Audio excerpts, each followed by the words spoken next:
Welcome to Democracy Now!, democracynow.org, the War and Peace Report. I'm Amy Goodman. Egypt has opened a new front in the war against the Islamic State. On Monday, Egyptian warplanes bombed northeastern Libya after Cairo vowed to avenge the killing of 21 Coptic Christians, shown in an ISIS video. Egypt says it hit ISIS sites, quote, precisely, but at least 7 civilians, including 3 children, were reportedly killed in the coastal city of Derna. Egyptian President Abdel Fattah al-Sisi, meanwhile, called for a UN resolution to launch a global coalition to intervene in Libya. What is going on in Libya could change this country into a breeding ground that will threaten the whole region, and not only Egypt. Egypt, the Mediterranean basin, and Europe have to deal with this problem because the mission was unaccomplished, was unfinished by our European friends. We abandoned the Libyan people as prisoners to extremist militias. The U.S.-led coalition, meanwhile, launched 15 airstrikes against ISIS in Iraq and Syria on Sunday and Monday. In Pakistan, at least 7 people have been killed in the suicide bombing of a police headquarters in the eastern city of Lahore. A Taliban splinter group claimed responsibility, calling the attack revenge for Pakistan's execution of its colleagues. In breaking news from eastern Ukraine, Russian-backed separatists claim to have seized control of the key city of Debaltseve. Fierce fighting has raged in the area despite a ceasefire agreement. Talks between Greece and its European creditors have collapsed amidst disagreement over the future of German-backed austerity. The Greek Syriza party was elected on a promise to roll back the devastating austerity measures in Greece's international bailout. At talks in Brussels, Greek negotiators rejected a deal to extend the terms of the current bailout. Greek Finance Minister Yanis Varoufakis said he had tried to negotiate. We were offering to refrain from effectively implementing our own program, the program that we were elected to implement, for a period of 6 months. And all we were getting back was a nebulous promise of some flexibility that was never specified. Under those circumstances, ladies and gentlemen, it proved impossible for the Greek government, despite our infinite goodwill, to sign the offered communiqué. And so the discussions continue. The breakdown has raised fears Greece may be on the verge of leaving the Eurozone. The talks in Brussels came after some 20,000 people rallied in Athens to support Syriza's stance against austerity.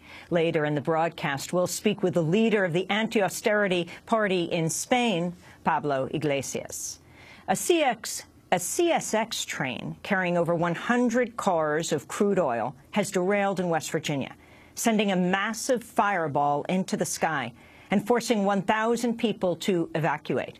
Governor Earl Ray Tomblin has declared a state of emergency. At least 14 tankers and a house caught on fire, and at least 1 car went into the Kanawha River, where it was leaking oil. The train was transporting oil from the Bakken Shale in North Dakota, where a fracking boom has increased oil by rail shipments more than 4,000% in recent years.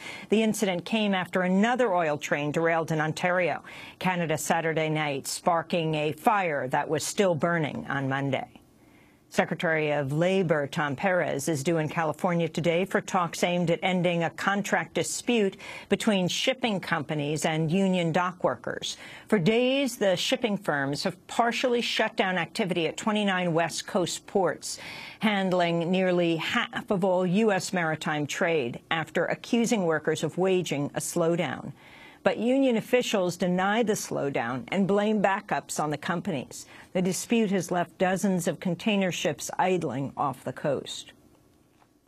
A federal judge in Texas has blocked President Obama's executive actions on immigration. In November, Obama outlined programs aimed at providing relief from deportation to as many as 5 million people. But Texas and 25 other states sued to oppose the measures. 2 days before the first of the programs was due to start taking applications, Judge Andrew Hanen blocked them. A new probe finds the National Security Agency has embedded spying devices deep inside hard drives in computers around the world.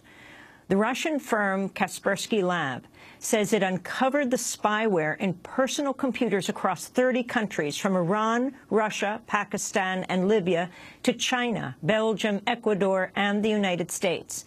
The targets include government institutions, oil and gas firms, Islamic activists and scholars, and the media. Hundreds of people gathered at the Danish embassy in Paris to express solidarity with Denmark over the weekend attacks on a free speech event and a synagogue. The Danish ambassador to France, Anna Dorte Riggelsson, said the feelings are similar to those that followed last month's attacks on Charlie Hebdo magazine in Paris. It's really moving because what I feel is that everyone feels Danish, like we all felt French. Charlie, cop, Jew.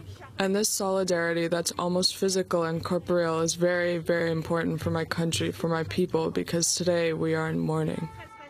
Danish authorities have arrested 2 people accused of assisting the Copenhagen gunman, Omar Abdelhamid El Hussein, who was shot dead by police. In the U.S., a North Carolina grand jury has indicted Craig Hicks on 3 counts of murder for killing 3 Muslim students in Chapel Hill. Police have claimed the shooting stemmed from a parking dispute, but the victim's family has said it was clearly a hate crime. In a statement, Hadawad, head of the Council on American Islamic Relations, said, quote, "This case is quickly becoming a touchstone for the American Muslim community's sense of security and inclusion." Authorities in Houston, Texas, have arrested a homeless man for setting a fire at an Islamic center last week.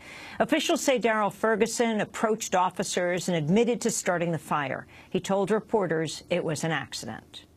In Detroit, a federal judge has rejected a bid for a new trial from a Palestinian activist convicted of immigration fraud. Rasmea Odeh was found guilty of concealing her conviction on bombing charges by an Israeli military court more than 40 years ago. She says her confession to the bombings was obtained through torture and sexual assault in Israeli custody. Supporters say she was targeted by U.S. authorities because of her prominent support for Palestinian liberation. She faces up to 10 years in prison and deportation at her sentencing next month. To hear about her story, you can go to our website at democracynow.org. The decision comes just days after the Israeli Supreme Court rejected an appeal from the family of Rachel Corrie, the U.S. activist crushed to death by an Israeli army bulldozer in Gaza nearly 12 years ago, as she tried to protect a Palestinian home from demolition. Rachel Corrie's parents had sued the Israeli Ministry of Defense for a symbolic $1 in damages, but a lower court cleared the military of responsibility, saying Rachel Corrie's death had taken place in a war zone. Last week, the Supreme Court upheld that decision. The Corrie family said in a statement, quote, "We'd hoped for a different outcome, though we have come to see through this experience how deeply all of Israel's institutions are implicated in the impunity enjoyed by the Israeli military," they said. Amnesty International has renewed its call for Louisiana to release one of the longest-serving U.S. prisoners in solitary confinement. Former Black Panther Albert Woodfox's conviction has been overturned 3 times, and in November, an appeals court upheld the latest court order for his release.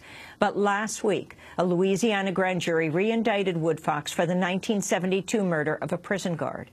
He and the late Herman Wallace, another member of the so-called Angola Three, said they were framed for their political activism. In a statement, Amnesty International called for Louisiana Attorney General Buddy Caldwell to, quote, "stop pursuing a campaign of vengeance by trying to re-indict a man who's already spent more than 4 decades in cruel confinement after a legal process tainted with flaws," unquote. Albert Woodfox turns 68 this Thursday. And Oregon Governor John Kitzhaber is preparing for his final day in office Wednesday, after announcing he would step down amidst a public corruption probe. Since Oregon does not have a lieutenant governor, Secretary of State Kate Brown will take his place, becoming the first openly bisexual governor in U.S. history.